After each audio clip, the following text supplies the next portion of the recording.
Ça part à la base d'une observation. À l'époque, j'étais à Saint-Sommiac et je déambulais pas mal dans la rue la nuit. Et là, quand je suis arrivée à Paris, j'ai vu qu'il y avait beaucoup plus de SDF qu'ailleurs. Et c'était surtout pas les mêmes genres. J'étais vraiment stupéfaite de voir justement ces personnes-là qui pouvaient être dans la rue, dans le métro, sous des ponts, à côté de poubelles, un peu n'importe où. Et je voyais tous les gens qui marchaient à côté et je voyais qu'ils avaient que ça ne leur faisait aucun impact. Les SDF étaient complètement transparents pour eux. Et puis 2 ans après, quand je me vois être comme ces gens-là avant, passer à côté des gens qui sont en train de mourir de faim et continuer ma route et marcher vite parce que je suis pressée pour aller au travail. Il y a le sujet qui est traité et il y a aussi la façon dont je l'ai traité qui pour moi est importante parce que c'est pas une photo dans un cadre, c'est une photo par terre. Donc déjà ça change le regard du spectateur sur la photo. Ensuite c'est très grand, donc aussi on a une autre impression par rapport à la photo.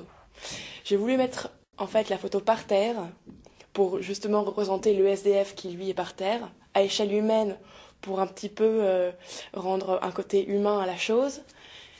Et en fait, mon désir était on marche à côté de ces SDF, et c'est normal, on les voit pas, on va vite parce qu'on va au travail. Et là, on est dans une exposition de photos, et on voit les SDF par terre, et ça nous fait une autre impression. Et c'est ça que je voulais toucher. À chaque fois que je vois un SDF, forcément... je le vois et j'en vois des vraiment rigolos avec des souffleries de métro, avec avec des sacs de couchage gonflés, tout ça. Ils sont... En fait, j'ai essayé de prendre un SDF par situation, entre guillemets. Donc il y a celui sur le banc, il y a celui par terre, il y a celui sur la pelouse, il y a celui avec son chien, on ne voit pas sur la photo, mais il y a un chien à côté, avec ses valises, il y a le couple. Le mendiant qui met les pansements. D'un point de vue technique, ça c'était autre chose parce qu'en fait je les ai pas pris de leur plein gré. Donc j'ai fait des premiers essais. J'étais debout avec mon appareil complètement tremblante parce que c'est très impressionnant de les voir. Ils dorment, ils ronflent et parfois ils bougent. Et c'était très très impressionnant. J'étais là en haut, tremblante. Et ça marchait pas, c'était flou. Et heureusement il y avait mon amoureux qui était là. Et qui a dit bon on va mettre les phares. Je pourrais parler d'une photo qui m'a vraiment vraiment touchée. C'était pour celle de l'homme au chien. Et je l'avais pris une première fois donc sans les phares et je n'avais pas réussi à la voir. Avec mon copain on avait continué à tourner dans les rues en voiture et puis quand on a trouvé la solution des phares je dis il faut qu'on aille voir l'homme au chien, il est trop génial. Et donc on s'est posé en voiture, j'y suis allée. Puis là j'ai commencé à prendre les photos. Et il s'est réveillé.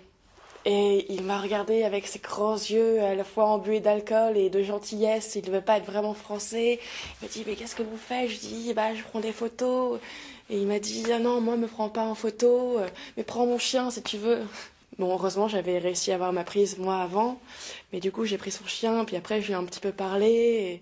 Et puis j'ai caressé le chien. Et puis je suis retournée en voiture. Et puis là, j'ai fondu en larmes. C'était tout d'un coup ce que je faisais fait, se réveiller et ça rendait la chose encore plus réelle. Donc en fait j'ai fait ça surtout dans le 15e arrondissement. Après il y a beaucoup de SDF que je croise, il y a l'homme au puzzle à côté de Montparnasse, mais que je ne vois pas dormir, mais il fait ses puzzles toute la journée. Il y en a un en place de Clichy qui tricote toute la journée.